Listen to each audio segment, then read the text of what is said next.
All right. I feel like Matthew McConaughey every time I say that. All right. Football Friday for a December 11th. How you doing, folks? Ron Raymond here, along with my co-hosts and good friends, Chip Chirimbes and Ross Benjamin of RBWins.com and ChipWins.com. Football Friday, gentlemen. How you doing? Chip? Revving up, ready to go. Yep, looking forward to the weekend, Ron, and great to be on the show with you two guys. Always a great day when I could converse with you about football. Yeah, you know what? We were just talking off air, and man, we really need to start. I think a lot of shows are like that. They need to start recording the pre shows, because that's where you really get to see a bit of our sense of humor. And hey, you know what? Maybe Chip should. I don't know. Would you feel comfortable sharing that story you just told us with the listeners about your ex-girlfriend back in the day? She was a surgeon, very straight, out of New York. We drove to Vegas for the first time, and one of the first games on the board before the opening game of the season was Miami and Florida State. Miami was the defending national champions, and Florida State opened a 3.5-point favorite. And every time it moved a half point, I'd bet $500 on it. Eventually, I had $6,000 on Miami. And my girlfriend saw the tickets and went nuts and tore them up in the hotel room in Las Vegas before the game. It's bad enough. And the game did win, right? The game won 30-0. And I'm staring with Scotch tape, bringing these pieces down to the.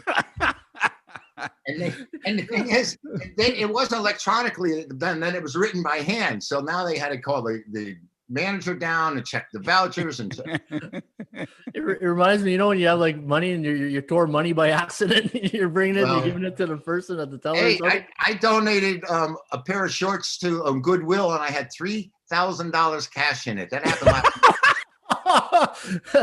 were those during your heydays, Jeff? Like when everything was coming in?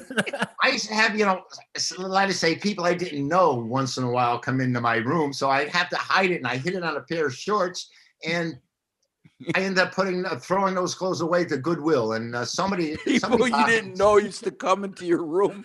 $30 $100 bills. Well, you can't trust everyone in Las Vegas. I just do. Anyway. Oh, that's awesome. I wish she had taken it. Yeah, that's classic. People at Goodwill are saying, "Where's that fine fellow up there that used to come every day?" Well, if a woman had stolen, at least she probably would have come back looking for more. But that didn't happen. So. Oh wow, that's a good one. Yeah, we'll have to have a chip off the old blocks segment. That was classic. Show, right? Thank you for sharing that, buddy. Yeah, thank you for sharing. Six $500 tickets she tore up right in front of me. Hey, she thought she was at the racetrack there, and the bubble gum didn't stick to the rail in the first race. I had it plus 3.5. I had it plus 4. I had it plus 4.5. I had it plus 5. I had it plus 5.5. I bet that sportsbook manager that got called in never heard that kind of story. Yeah. It was at the Frontier. Lenny Del Genio at the time. Oh, Lenny, yeah. Yeah, he just recently passed away. Well, yeah. What, 5-6 years ago? Yeah, he was a really great guy, too. Yeah, he was. He definitely was. Anyway, go ahead, Ron. Okay. No, this is awesome. Like, do we have games today or what? Yeah, we got there's some cricket games in Dubai that we're going to cover. No, we got some really good NFL games here today, folks. We got Arizona Giants, KC Miami, Indy Las Vegas. We're going to touch on that Pittsburgh Buffalo game where Ross Benjamin was chalking out the parade route yesterday for the Bills, and Baltimore Cleveland. Man, we got some really good games we're going to talk about. But guys, before we got on air, I talked about the line this week, the numbers, and a lot of these numbers stood out to me. A lot of 6.5, 7, like touchdown spreads. Tampa Bay minus 6.5 against Minnesota. Now Minnesota is a wild card team. At the 7th spot, that the gift that was given this year was an extra playoff wild card. Green Bay 7.5 at Detroit. Tennessee minus 7 at Jacksonville. A little bit of improved Jacksonville, even though they're 1-11. KC minus 7.5 at Miami, and New Orleans minus 6.5 at Philadelphia. Now, the thing that really stood out for me was that you got these, we call them Super Bowl contenders, of all those 5 teams against almost non-playoff teams, with the exception of Miami and Minnesota's. They're still in the bubble, but I'm just trying to figure out what's the difference between Green Bay at 7.5 against Detroit compared to, like, say, KC -7 at Miami. What's your take on that, Ross? Yeah, I mean, both teams are on the road, right? Both teams laying a similar number on the road. Green Bay, I believe, is number one right now. Aren't they the number one seed as we speak in the NFC, if I'm not mistaken? Correct? No, New Orleans is. Yeah, New Orleans, yeah. All right, but Green Bay's, both teams have great records. The difference being here, what this tells me, KC is playing a better team in Miami, who is 8-4, while Green Bay is playing a 5-7 Detroit team. This tells me right off the bat what I already knew.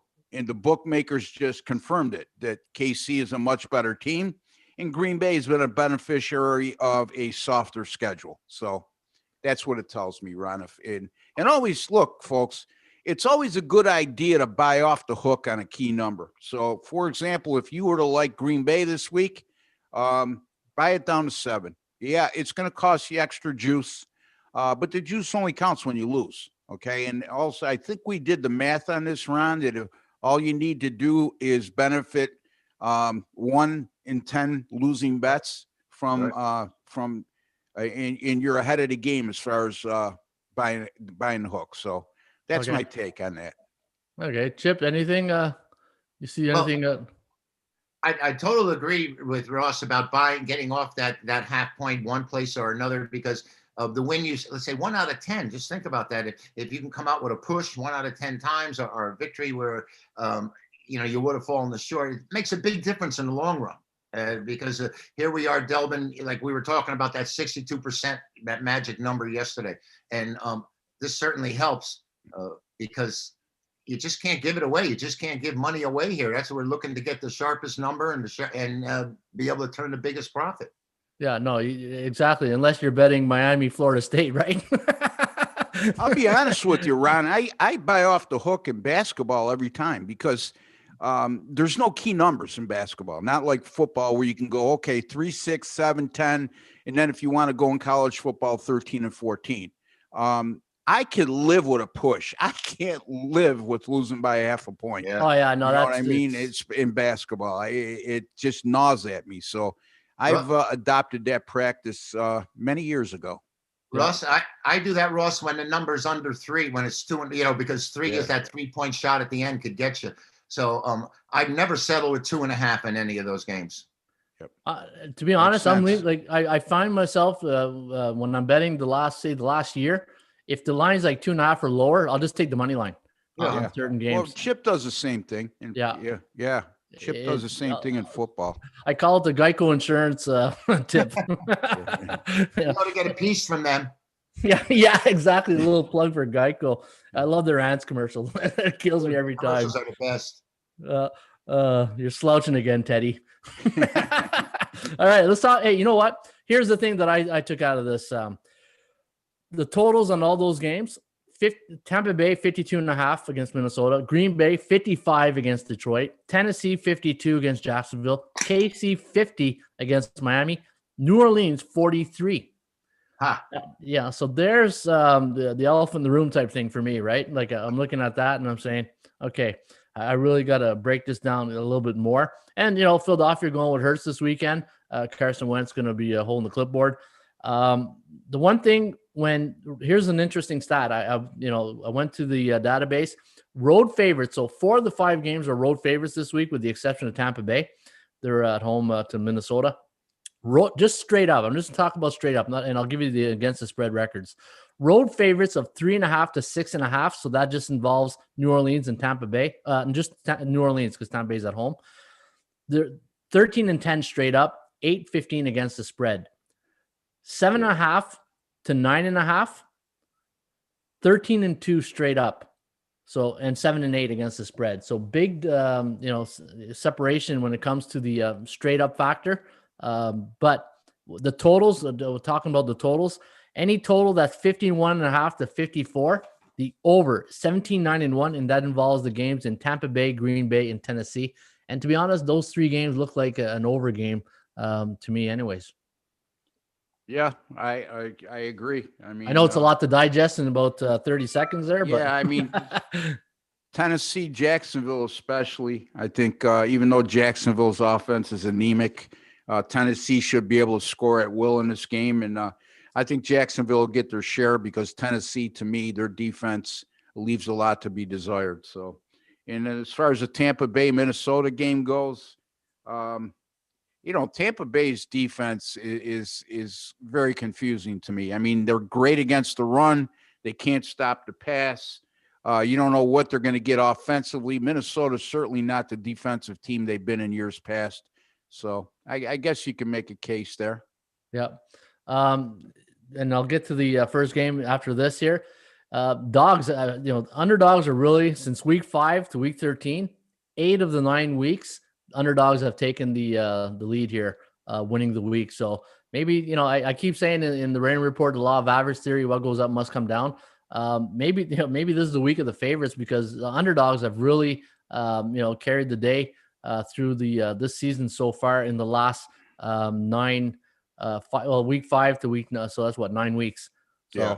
So you're saying the underdogs have cashed in 8 more times in 8 of those 9 weeks is what Exactly.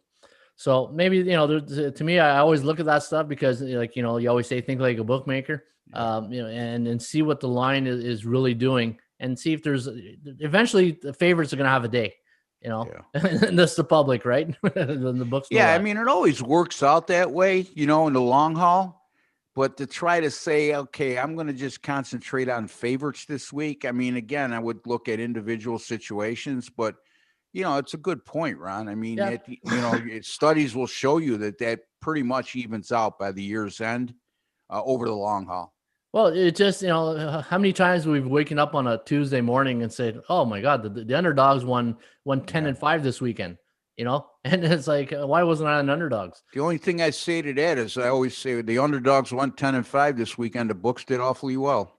All right. Any thoughts, Chip, on that? I mean, I know that's not your cup of tea, but I know you're going to say you take everything individually, and I get that. Absolutely. And by the way, there is a favorite or two this weekend that I'm looking forward to. So, Ron, I hope you're right on with this because there you go. Right on.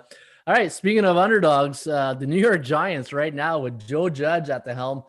Going up against Cliff Kingsbury this week for the Arizona Cardinals. Now, Cardinals not doing so well, and ever since that Kyler Murray's been affected by that shoulder. I wouldn't say injury, but he's been, there's something there, and I don't know the severity of it, but he's just not the same Kyler Murray right now. The Arizona Cardinals, looking outside in now, 6-6 on the season, and the New York Football Giants, the G-Men, have won 4 straight games, 1 against the spread. The last 4 have gone under the total. Looking at Arizona, they've lost 5 against the spread now, so not a lot of fun. And it's probably getting worse for them now because they got the 49ers probably splitting field time at practice, and they're trying to get their stuff together. So Arizona right now probably not having a lot of fun. When I look at this game here, -2.5 is the favorite for Arizona, and the over-under at 44.5. The computer pick, though, does like Arizona, 24-21, the over-under at 46. When I look at this game, fellas, I always look at this. When I look at a game, I like to look at units, a team's unit, like the offensive unit, the defensive unit, special teams. And when I look at this game, just like I did last night, and congrats on both you guys for calling. Chip had the Rams and Ross had the under last night in that game with the Patriots and the Rams. So good call on you guys there. Thank you. The Arizona Cardinals, the number 3 rushing offense in the league, going up against the number 4 rushing defense in the New York Football Giants. The one thing the Giants do very well, and as a coach, I'll put my coach hat in for a second, and I always say this: penalties and turnovers will kill you. Right now, Arizona's taking 14.5 penalties a game compared to 10 for the G-Men, and the G-Men are winning the turnover battle. On offense, they've given up 17, but they've taken away 3, so they're +3, and Arizona's +0, so 15 and 15 in that aspect. I'm looking at here, and I'm going to ride the momentum here. And we're getting at that point of the season. The G-men are just they're cruising right now, and I really like the way they're going. Chip, what do you think? I think it's time to break up the Giants. Their dominance now reminds me of the 1950 Yankees. In first place, they've won 4 in a row. The last ranked offense in the NFL, 311 yards a game. So losing Daniel Jones hasn't helped their offense at all. Meanwhile, Arizona's offense has moved up in categories again, averaging 390 yards a game, Ross, and 27.7 points. They've been able to score. They just haven't been able to stop anybody. And Ross and I have mentioned before, they've won once in the last 5 games, and that was on a Hail Mary against Buffalo. Otherwise, this team that everybody was so hot on at the beginning of the year would be under 500 instead of just at 600. They have played well on artificial surface. They've gone 8-3-1 in their last 12, and they have played well on the road, going 9-4-2. And conversely, and I know Ross knows these numbers, we've gone over this, the Giants at home have been an abomination, 8-20-1 in their last 29 games at home. And even worse, when they're deemed an underdog, Ross, they've only covered 3 of 15 as home underdogs. Really hard to buck those trends here. I know that New York's the hot team, and they come in winning 4 in a row. That's why I'm lobbying for this team to be broken up. We can't have a New York Giant team winning and a New York Jet team going winless. So we got to have a balance of power here. Right there. That's another. Everybody to be the same. This is what we're looking for. Complete autonomy. Everyone be exactly the same. Tough game. So, Ron, to your 50 best kept secrets of handicapping book, we now have 3 additional ones. Yeah. Don't rip off tickets in a hotel room. That's one that's going in. No, you don't bet on a team that you could play for. Yeah. It's unfair. It's unfair to bet on the Giants when the Jets are 0-12. And what was the one from yesterday? I forgot that one from yesterday, but any event. This game, it's a tough call. Look, I mean, I was really pro Giants on this until I talked to Chip yesterday. He made some good sense to me. Russ, why, if the Giants are red hot right now and Arizona, like he just alluded to, 1-4 in their last 5, and the one win, they needed a Hail Mary to get that win. So they very easily could have been coming into this matchup 0-5. 2 teams that seem like they're headed in opposite directions, yet the team that's going south, meaning Arizona, is the favorite in this game on the road. And the Giants do have a bad record at home in recent seasons. You can't blame that on Joe Judge. He's turned it around here. As a matter of fact, I believe their last home game was against Philadelphia, and they were an underdog in that contest, and they won as a 3.5-point dog, I think. So I've seen 4.5, but it could be 4.5. Okay, yeah. What a dog? Okay, so I don't know. When if I think like a bookmaker, like I always profess, it's almost seems like a trap to take the Giants, But I might just pass on this game and watch it with interest. You know what? If this was week 8, 9, I probably buy into that because, the psychology is that, right? Everybody's like, you can't open probably a New York radio or TV right now talking about, the reinvention of the wheel here of the New York Giants, that things are going great. Joe Judge is, the next mayor. Everything is just going great for the Giants right now, right? And then you look at Arizona. And you forget that was 3 games ago, that Hail Mary. They've had 3 games since then. The Rams, Patriots, and Seahawks. Those are 3 good coaches right there. You got McVay, you got Belichick, and you got Pete Carroll right there. So those are tough games for Arizona. But again, when I think of this as a coach, I'm saying there comes a point in the season where you don't do any more installational plays. That's a big thing. I know it wasn't in university and in college and in high school where, you're always adding to the playbook, each week, or you're adding a wrinkle, but you're going to get to a point in the season where you got to say as the coach, we're going into the next game with our 10 top plays, our fundamental plays, and there's no more room to, to add any more plays. And we got to perfect these plays. And right now, the way the Giants are playing on defense, think about this: no Barkley. Imagine if they would have Barkley in the backfield. This Giant team, how much better would they be? But I really like the G-men in this spot. This will be their first. They've only had one home game in 4 games, so they, a little home cooking this weekend. And I really like the Giants here in this spot. I think Arizona, for some reason, there's something wrong with that shoulder. But one thing surprised me a bit. Arizona, the 3rd best rushing team in the league. That kind of surprised me a bit. Well, a lot of that has to do with Kyler Murray too. Yeah. It's like when Buffalo is near the top of the league in rushing, and when you got a quarterback that goes for 500-600 yards rushing in a season, and Murray, I don't know where he's at right now. I think he's somewhere around 600 yards, Ron. Yeah. You have to take that into account, in my opinion, anyway. Yeah. Defense haven't caught up. Sorry, Chip, go ahead. No, what I want to say is I just realized the 3 top rushing teams in the NFL, the Ravens have a running quarterback, the Patriots have a running quarterback, and here we are with Arizona, 157 yards a game with a running quarterback. Yeah. So actually the dynamics of the leagues has changed dramatically where, now it looks like that you want to be a top rushing team, your quarterback's got to be a runner.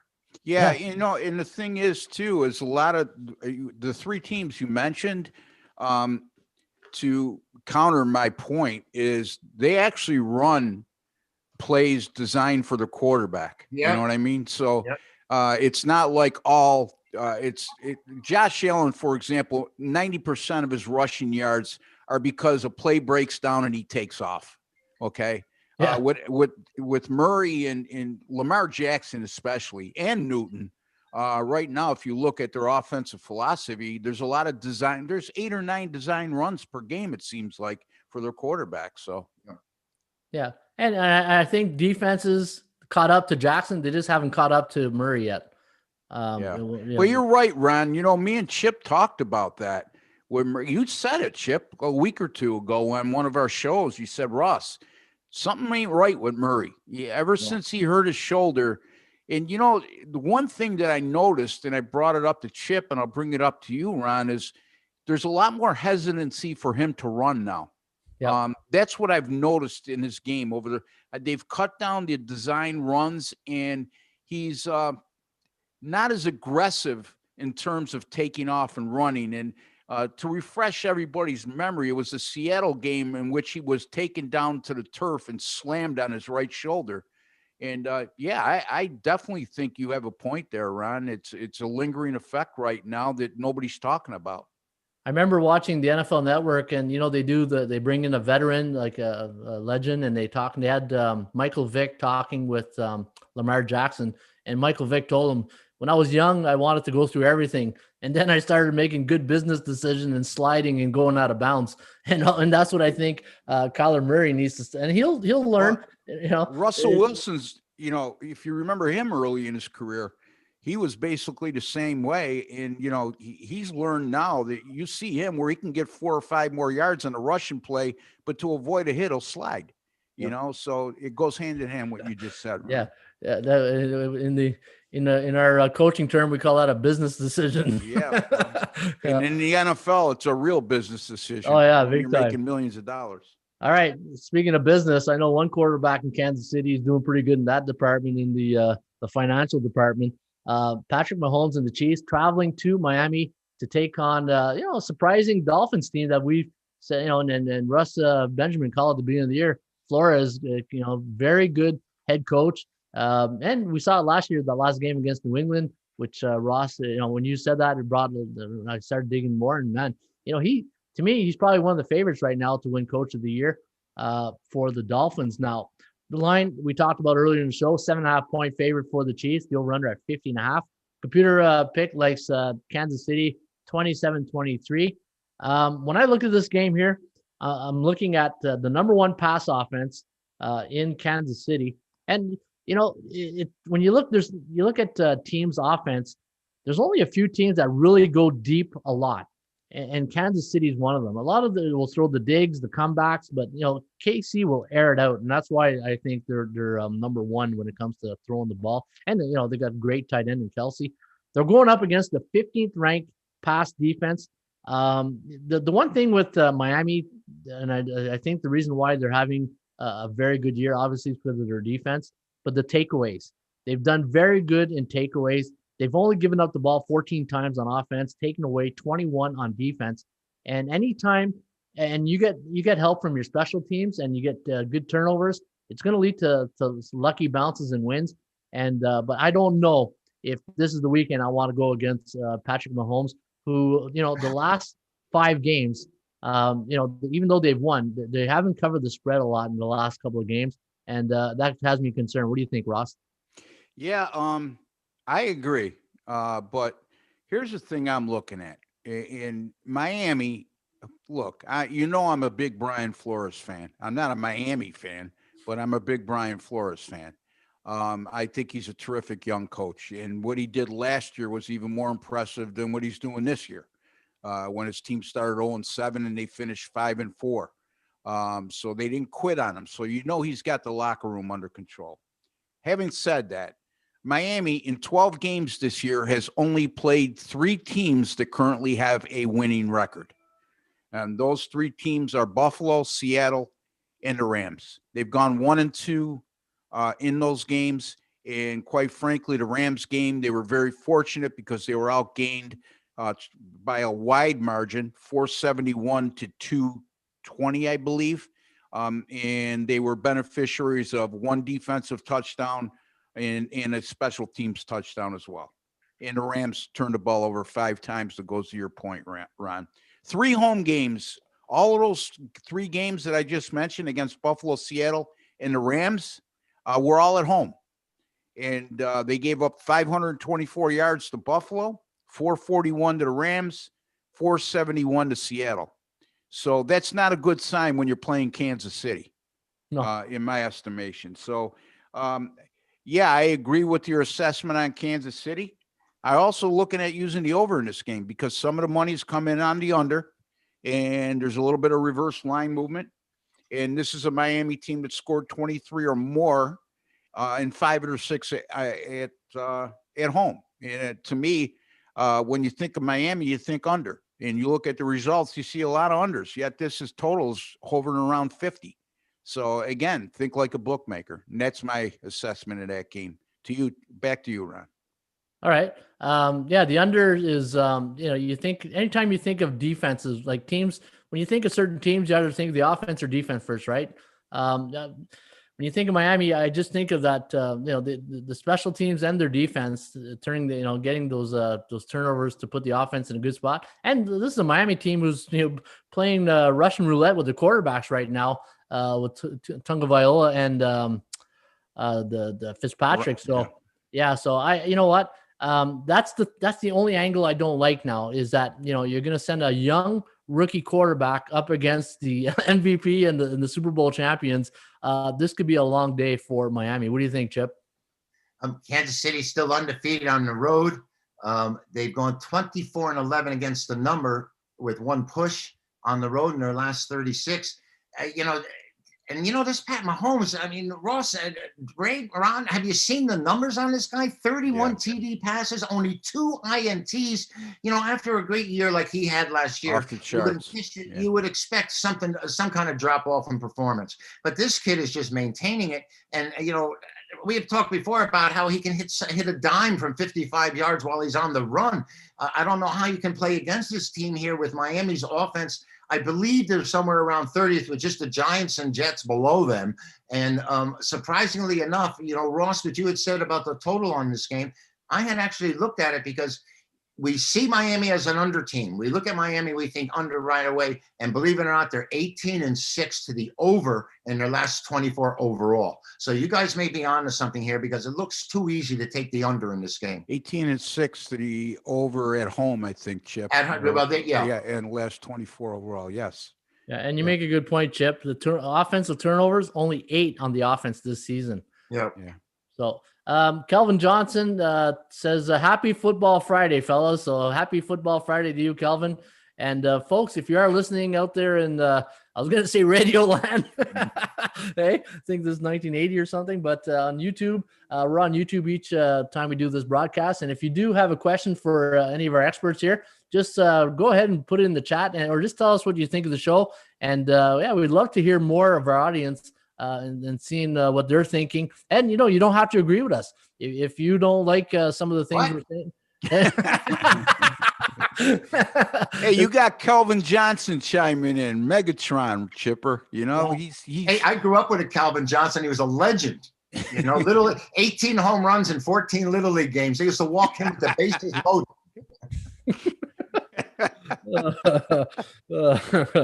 All right.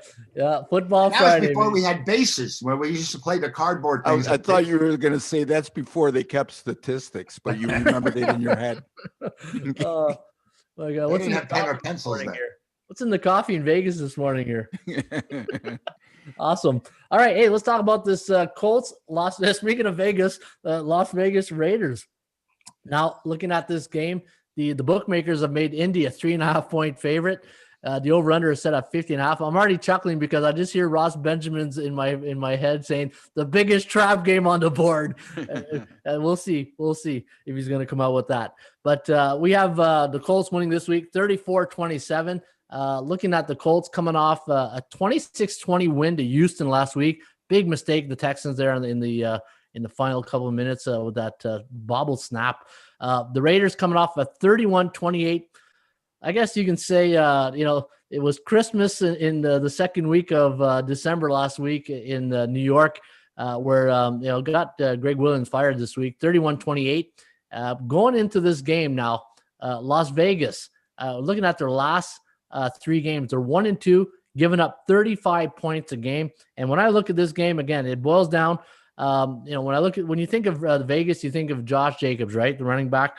But, this Indy defense, Chip said it last week. They were 5th ranked for a long time at the beginning of the year. They slipped, but they're slowly getting back, back to that 5 spot. They're ranked 8th on pass defense, 7th on rush defense. If they can contain Josh Jacobs this weekend, you might want to give Indy a look. Ross? Chip. Okay, ahead, Chip. I'll let you take. Okay. You say that Las Vegas has dropped 2 of the last 3, and how fortunate were they to win the one game they've had? They've had 2 straight hard appearances on the road against Atlanta, and certainly were unimpressive against the Jets last week. Indianapolis is averaging over 27 points a game, and Las Vegas is giving up 29 points a game. So it just seems to look to Garner to play to the over.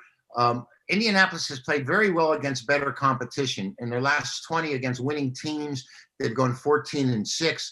Although in conference in the AFC, they have only covered 3 of their last 10. This is a real big game for Las Vegas because, as we mentioned before, if they lose this game to Indianapolis, not only are they trailing them by 2 games with 3 left to go, and they're vying for a wild card spot, the AFC, this wild card is not going to get it done with a 9-6 record, or even as Ross had said, 9-7, 10-6 is going to have to be the minimum. You're going to have to win 10. I said. Yeah. So, they play on grass indoors in Las Vegas. I don't know if you know that they grow an entire field and move the entire sod field in exclusively for the Raiders. If UNLV plays there, they're playing on artificial surface. But for the Raiders, they're playing on natural grass. And Las Vegas is 8-3 when playing on grass in the last 11. That's an interesting tidbit, Ron. I never knew they switched to turf for UNLV and as opposed to the Raiders. Wow, that's something to keep in mind. It's a great point, Chip. Oh, with all that money we're giving Vegas, they're doing something good with it, right? Absolutely. No, this doesn't qualify as a trap game for me. It's actually, I qualify it as a tough call because legitimately, if you look at this game, Indianapolis should be the side, but by the same token, this is going to be a Raiders team you would think is going to play with a ton of urgency and desperation, being that they're 7-5, Indy's 8-4, and they're one of the teams they're chasing for that last wild card spot. So if they lose this game, as Chip alluded to, you could pretty much put a nail in their coffin. I mean, They're not mathematically eliminated, Ron, but the probability of them making it after a loss in this game is going to be extremely low. So, real tough call for me, Ron. Yeah. When I look at this game, the one thing I'll give the Raiders credit, and I'm going back to the Oakland days. They used to be the most penalized team in the league. They've done a really good job cleaning that up. Going into this game, still a little bit high at 12.1 penalties a game compared to 11.7 for Indy. Indy, again, the turnover ratio war, winning it, giving up 12 turnovers on offense, 19 takeaways on defense, where it's -2 for Las Vegas. I just how healthy is Jacobs this weekend? I know he's going to play. Will he be able to run? And if he can run like Henry did a couple of weeks ago on the Colts defense, it could help them out. But I just think Indy right now, Phillip Rivers going into Las Vegas, the run defense for the Colts. I think I'm gonna take a little bit of a haircut here and lay the 3.5, and I'm gonna go Colts on this one. Yeah, this is usually where Phillip Rivers shines, when he plays against teams that don't throw a lot of exotic blitz packages on him, and against subpar defenses, which I consider the Raiders defense to be at this juncture. The flip side of that equation is Darren Waller might be the wild card. He's coming off a huge game last week against the Jets, and he's a pretty, Kelsey gets a lot of attention, and rightfully so. George Kittle from San Francisco, but this kid Waller at tight end from Las Vegas is a kid to watch going forward. Yeah, and one thing I'm happy to see last weekend was T.Y. Hilton finally catching a touchdown pass. Trying to get his stats here from last weekend. T.Y. Yeah, he had a huge game. Yeah, he had 11 targets. He was 8 for 110 yards. That was probably his best game of the year. Yeah. And then, well, he's been injured, right? It seems like injured for the last few years. Yeah. On and off. So we got some people saying Raiders all day, boys. That's from Mukhtar Hussein. Thank you, Mukhtar. Josh Jacobs, 2 touchdowns coming. I'll hope. Good luck for you. Hope you're wrong though, because I like Indy. He goes 14 times your money. Indy easy money from Renee Adams. Renee says Colts baby. Kelvin Lee says Deshaun almost beat them with a depleted offense. Yeah, true. They don't have a lot of weapons anymore. Mukhtar says no way. Thank you. Back to garbage. What? Back to exactly, Melvin. All right. So, hey, we're what's live the on matter, Chip? I'm saying Deshaun didn't almost win nothing. That's all. Look, again, if you start looking at what happened the week before, and you limit your memory to that, you're not going to be successful in sports wagering. Right. Yeah, but Carr, he's playing all right this year. Is he going to be able to play well against that Indy Colts? Well, yeah, as long as Greg Williams ain't the defensive coordinator. Well, if Greg Williams is the defensive coordinator, he certainly could be an all-pro, maybe a Hall of Famer. Right, Chip? That was a great call by Williams, wasn't it? Sending 7 guys. Yeah. Well, one thing I can say about this Raider team, I think it definitely has a Gruden stamp to it. Ron had mentioned that they cut down on those ridiculous penalties and about players playing more for their egos than as a team. And he got rid of Khalil Mack right off the bat, and everybody went nuts. And how's that working out for Chicago? Not so much.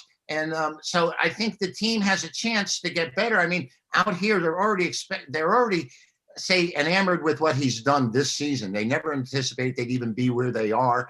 And I think it's Gruden all the way. Jacobs is definitely a key. They rely on him because when Jacobs can run, you're taking the pressure off of Carr, who does need time. We said this before. You put any quarterback under pressure, and they're going to give the ball up, and he does when he's under pressure. Yeah, great point on Khalil Mack. You know what? You can't have disruptors. When you're trying to build a program and have players follow your philosophy and your values, the last thing you need is headbutting from your players, right? Because then it gets clicky, and then you split the room, and then you're unemployed. Sometimes less is more. Absolutely. I live by those words. The only thing I don't really get with the Raiders is they probably wish they played the Chiefs every week because they tend to do very well against Kansas City. Then you face a team like the Falcons and Jets, and you struggle badly against Atlanta, and then you needed a little.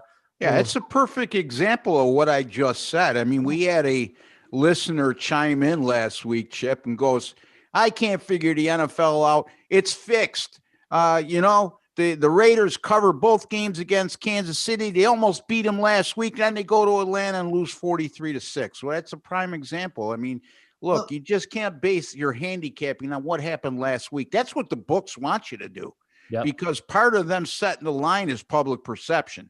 And they know that 90% of the general public, when they handicap an NFL game, aren't like us. That's what we do all week long in preparation. They have very short memories. And I don't mean that as any disrespect to anybody when I say that. It's just something you should be cognizant of. And Ross, so much of sports is like tides. And after a big game against Kansas City, they ebb. They come back, and their emotions and their psyche isn't the same. I mean, people there's more of a psychological attitude and approach to this game than there is like who you're playing and who's healthy. I mean, there has to be a team mindset, and this is what happens. Why they'll play great against the Chiefs and then get annihilated by Atlanta. Coming back the way they did against last week against the Jets, that was disappointing. We expected a better effort out of them. But when you're going up against an 0-11, 0-10 team, is your mindset right? Are you have the same mental preparation that you would be if you were going up against the Packers? So, that's the reason these teams have these highs where they win, and then the next week they just can't get there emotionally. I mean, I use that as a basis more than anything as a psychological approach. I agree. And I remember, even though they covered against Kansas City, those players can care less about covering or not. Right. They're paid to win a game. And they lost that game in pretty much heartbreaking fashion. Last drive. Now their dauber's down a little bit. You go on the road against a team in Atlanta, I think that was like 3-7 at the time. Okay. And you're a favorite on the road. You're expected to win. So where's that team's mental state? Okay. And then remember, Atlanta since Raheem Morris has taken over, it's been a better team. Yeah. So, there's a lot to be considered other than what just happened last week. The old adage that I think the public fails to realize is because Team A beat Team B and Team B beat Team C, then Team A should beat Team C. You can't, when you start doing it that way, that's exactly what the books want you to do. It's not a geometric formula, Ross. Like you said, A equals B, B equals C, so it's A and C equal. It doesn't happen that way. Yeah, and what I get from that is each team should go into the next game as if it's game one. Yes. And that's probably the philosophy. And that applies to the NFL a heck of a lot more than it does to college football, by the way, because of the parity. Yeah, and to your point, Chip, exactly.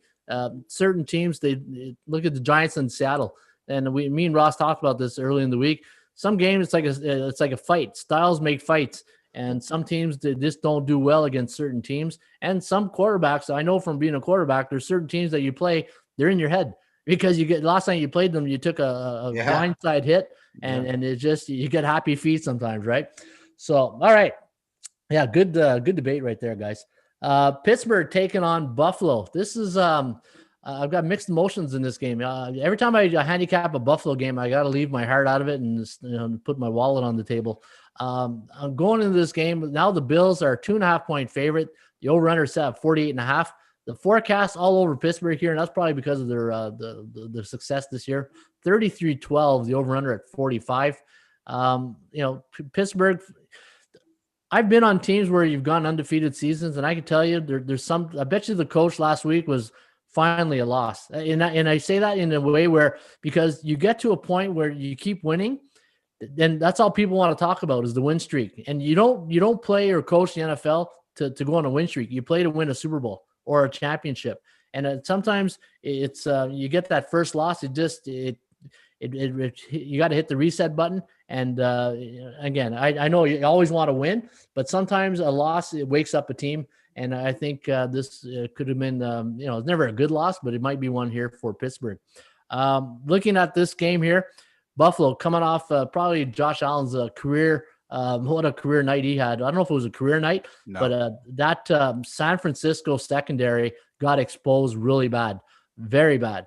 And now going into this one, the Bills, again, 2.5-point favorite. When I look at this game, obviously, I don't know what the weather. I think, Ross, you mentioned the weather might be a little bit bad here this Sunday night in Buffalo. It's supposed to be 12-mile-an-hour winds and foggy, possibly, but a small degree of precipitation. Nothing unusual for this time of year, but real cold. It's going to be 31 degrees, and the wind chill is going to be well below that. So nothing both of these teams aren't used to, Ron. So you got two cold weather teams, I should say.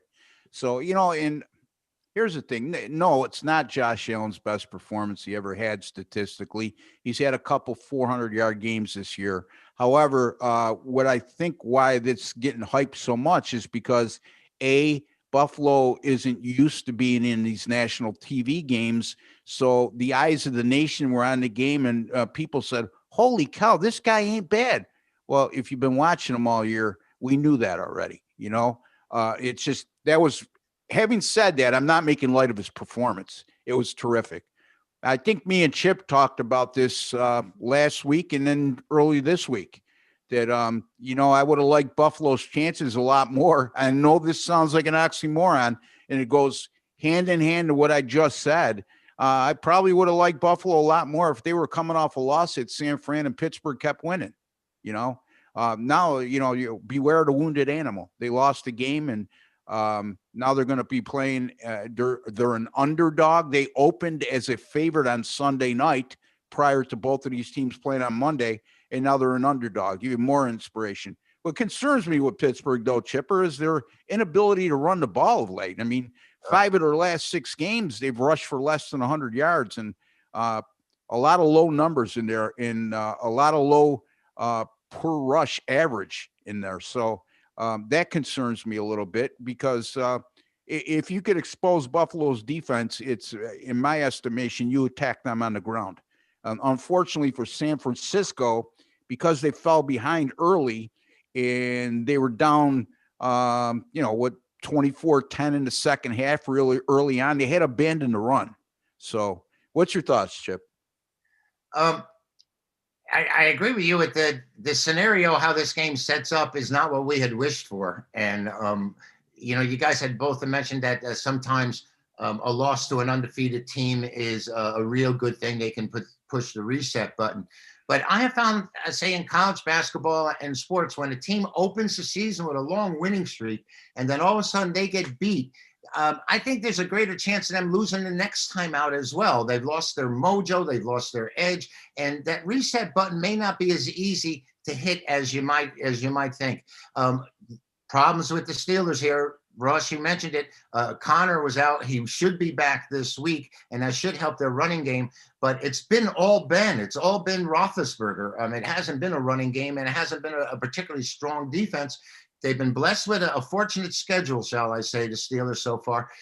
This is going to be a tough game. The fact that Buffalo comes up favorite here really, it makes me think that maybe Pittsburgh is going to sit, and we're going to see the other side of what we've already seen. We've seen 9-0. Maybe we're going to see something coming back on the other way. They're a 9-1 team, a 10-1 team, whatever they are at this time, one-loss team. That's an underdog. And, that's 5 points something out to me. And by the way, Josh Allen, that may not have been his career game, Ross, but I think that's the best I saw him look as a quarterback, running a team, being in command. And again, Chip, in all due respect, you're not one who's watching him every week either. Well, but we see him all the time. His manner and his mannerisms, Ross. He just looked like a guy that was full of confidence, and he was going to get the job done. Whereas, earlier in his career, a little inconsistent with the throwing and running the ball more often. Whereas now, like you said, there's no designed runs with him. But when he busts a play for 10, 12 yards, it's big. It continues a drive. I was very impressed with him. And that other game against Arizona, I told you I was impressed with him because, I'd seen him earlier in his career, and I think he's really evolved. Yeah, and people forget these mobile quarterbacks, and I think Josh Allen has become very, very good at this, keeping plays alive. when his initial two reads aren't there and he has to scramble out of the pocket. He's keeping his eyes downfield, and he's been very accurate on the run when having to do that. So, yeah, I agree, Chip. What do you call that theory when I call it the bang bang theory? Bang bang theory. There you go, Ron. Write that down. That's another top secret in Ron Raymond's book. Chip Chirimbes' bang bang theory. When a team has a long winning streak and loses their first game, go against them in their next game. Chip Chirimbes' bang bang theory. Absolutely. Positively in college basketball as well, when you got a team 12, 13-0. I like it. Tip 54 of Chip Chirimbes in the book. It's going in. I agree. It's like a living on a prayer syndrome, right? Like, just think, in another couple of weeks, you're going to have this up to about 75. I'll have to write a new book there. Exactly. But that makes sense, though, doesn't it, Ron? Oh, I mean, absolutely makes sense. And when you can look at it from two different ways, the team's going to be in a sour mood, but it could also go the other way, like Chip just said. Let's be honest. Ever since that Steelers-Cowboys game, I think that was the game. It was like, okay, maybe they're not that Kansas City type Chiefs type team, right? They had a 19-14 win against the Ravens on a scheduled, mishap, or not mishap, just the COVID situation. And then the luck ran out against the Washington football team. No, I do agree. Here's the thing, though, Ross. You talk about underdogs for the Pittsburgh Steelers. In the last 6 years, when they're a road underdog, 11-10 straight up, but 13-6-2 against the number. So, you know what? To me, think about this. The Pittsburgh Steelers were an undefeated team with the 29th ranked rushing team in the league. When was the last time we saw the Pittsburgh Steelers not have, dangerous running backs at that position? And they're known for the steel curtains and the great defense, but normally they always had a great running game to complement that. And that's the only thing to me that's holding me back from cashing that futures ticket that I have on the Steelers that I might have to leverage off their hedge once they start making the playoffs. All right. Yeah, no, that's a good one. Again, like I said, it's going to be a great game. It's going to be in Buffalo Sunday night, 8:20. Get your popcorn ready. Let's take a look at the Monday night football game of the week between the Baltimore Ravens and the Cleveland Browns. Now, Cleveland, home underdog in this spot. A little surprising. I thought we'd be getting more of like a pick 'em or a one, but no. Baltimore, a 2.5 point road favorite. The over-under set at 47.5. Forecast going to lean with the Ravens here, 24.5 to 17. The over-under landing on 41. Now, both these teams do something very well, and that's rush the football. You got the dynamic duo tandem in Cleveland with Kareem Hunt and Chubb. And you look at Baltimore.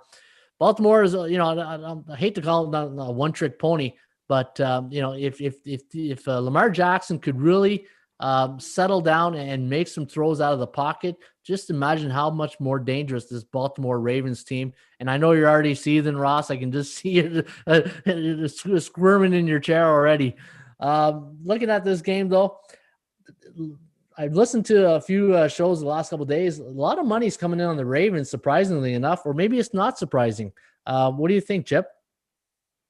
This everyone talks about this Ravens running a game, of course, which is controlled by Lamar Jackson, but it is that dual combo at Cleveland with Chubb and Hunt that are just controlling the ball on the ground to the point of where, say, Baker Mayfield had his best passing game as a Cleveland Brown, set all kinds of records for first half yardage, and yet only has 2,200 yards passing on the year.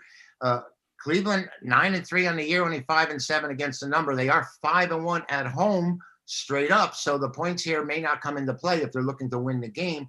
But Baltimore's had a great record on the road. They've gone 32-14 with 6 pushes against teams with winning records when they go onto the road. They're 8-3 in their last 11 against the points on the road. Cleveland, meanwhile, we've got a past history here, which is not good. And, I know Ross doesn't appreciate going back when there's different regimes in control. But listen, 19-40 at home in the last, 60 games is just atrocious. And they changed the mindset, but they're still only 5-7 against the number. Yeah, it's not that I don't appreciate it. I just No. don't. My philosophy, that's all it is. Yeah. I mean, Yeah. Ron feels the same way as you do, looking at that kind of stuff. So, and Yeah. I respect that opinion. It's just not something I put emphasis on, Chip. That's all. Well, Go ahead. I'm sorry. Did no, you no. want to? What I was saying is, I know you're strong into these numbers when Yeah. they're applied What's to in the this same particular head coaching? Yes. And Right, like here you go. I mean, their horrid home record, right? Prior to this year, over the Right. last, I don't know, 6-7 years. Yet he's taken over, and you said they were what, 5-1 at home? 5-1 straight up. So 3-3 I mean, you against got the a new number. coaching regime, and all of a sudden that trend has turned dramatically. So here's the thing: Cleveland opened the season against Baltimore, and they were never in the game. They got dominated. They lost 38-7. How much is revenge going to be a factor here? Well, I'm sure it is. Is Cleveland a better team at this juncture? And is Baltimore not as good a team at this juncture as they were in that opening game? You can make a case for both, So, again, it's still early in the process. It's Friday. I get that. But the game isn't until Monday. The game opened as a pick'em. Baltimore's a 2-point favorite. Ron just alluded to the fact that we've seen a lot of money come in on Baltimore. This is a game I'm going to really look forward to watching, and I'll probably dabble into. But at this particular moment in time, the jury is still out for me. I've heard I got some friends in Vegas saying that, some of them are buying futures tickets on the Ravens to win the division, was it the division? I don't know if they can win the division, but maybe, looking at the Ravens to come out in the playoffs, to win a few games. They can't win the division or eliminated from that. Yeah. So it must be the Super Bowl odds, possibly. Yeah, maybe something like that. Yeah. I couldn't remember if it was division or Super Bowl. I booked that bet, Ron, because I don't think this team is built for the playoffs. They're not going to make the playoffs. The only reason why they're going to make the playoffs, if they do, is because beyond this Cleveland game, they're look at going into the year. This is a Ravens team that had one of the softest schedules in football, based on the fact what their opponents' records were last year and their opponents' regular season win totals in Vegas were this year. Yet at this point, they're only 7-5. Yeah. So again, I mean, I thought last year, they caught a lot of teams by surprise with what I call a gimmick offense. That's what it is. Sorry. I'm sure I'll catch some heat from the listeners on this, some of you anyway. But I think it's a gimmick offense that, teams have had a full year to prepare for, and it's no longer catching defensive coordinators by surprise. Yeah, and I think with the COVID situation in Baltimore, is really thrown their routine out of whack. They can't practice right. Probably not. The meetings are all thrown off. It's just not a good situation in the last month or so for the Baltimore Ravens and Cleveland. Let's be honest. Compared to last year, they've made a huge improvement, but they benefited from a soft schedule. Last week they probably their signature win against the Titans. The whole AFC North has had a soft schedule. You're True. right. True. If you think about it, Paul Bovey, one of our cohorts on another show, brought it to our attention. Look at the starting quarterbacks that Pittsburgh has faced over the last 6 or 7 weeks. So it goes. And again, I didn't mean to cut you off, Ron, but I felt compelled to interject there. The whole AFC North, because of their schedule outside the division, has had it fairly easy in that regard. Yeah, absolutely. All right. So one last note on this game. In the last 10 head-to-head matchups, Cleveland is 2-8, 3-7 against the spread, and 4-6. We keep forgetting that Baltimore was Cleveland at one point, right? Yeah. Going back, but I don't think we'd have to ask somebody who lives in that city if there's still a bit of animosity when the Ravens come to town. But there's no fans right now. But ownership, I'm sure ownership wants to win. All right, let's take a look at what we got going this weekend. We'll start with you, Chip. What do you got going this weekend? Well, aside from Friday having 3 NCAA basketball games up and a best bet in college football, the card has been dwindled on Saturday, and Ross and I have been going over it and really scratching our heads. And I think I've really done some more extra overtime work and come up with some plays here. I really like Saturday's card. And of course, Sunday's been a bonanza for us. 9-2 in the last 11 college releases, and coming off that big win with Cleveland over, and last night with the Rams, but last Sunday we had Cleveland over Houston. Jumps out to that 28-0 first period lead. I like when a team can get outscored 28-3 in the second half and we still win the game comfortably. That was the play with the Browns last week. So we're rolling. We got college basketball, we've got college football, we got NFL football, and Ron, I'm posting every day. The games are up there right now at ATS, and geez, it's a great part of the year for us, and the holidays are coming along, and I hope to be able to provide a lot of Christmas joy for everybody. Yeah, and we got the NBA, so we got the NBA coming and preseason action. And you're right. You know what, Chip? When you watch a game and you say you got an underdog of 6 or 7 and they're up by 20, it's a great feeling on a Sunday, right? Yeah, it certainly was this past weekend. Absolutely. What do you got, Ross? Hey, I got 5 college footballs picks up for sale right now at atsstats.com, including a 10-star top play in the Iowa and Wisconsin game. Last night, a winner in the NFL with the under, real easy winner, as a matter of fact.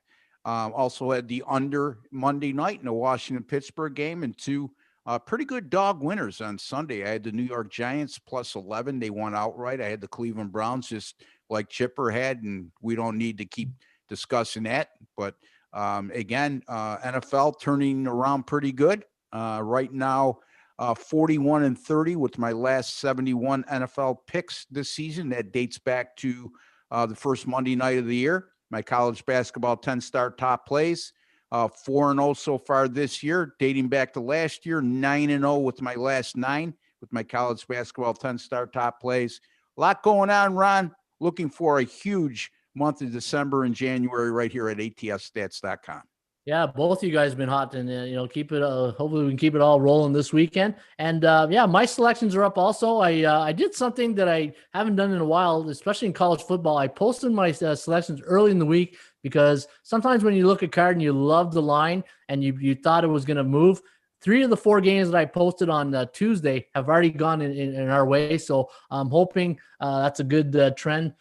From a line value perspective. So those plays have been up, and I posted my NFL plays last night, which you can get right here at atsstats.com, and looking forward to another good weekend in the National Football League and the college football.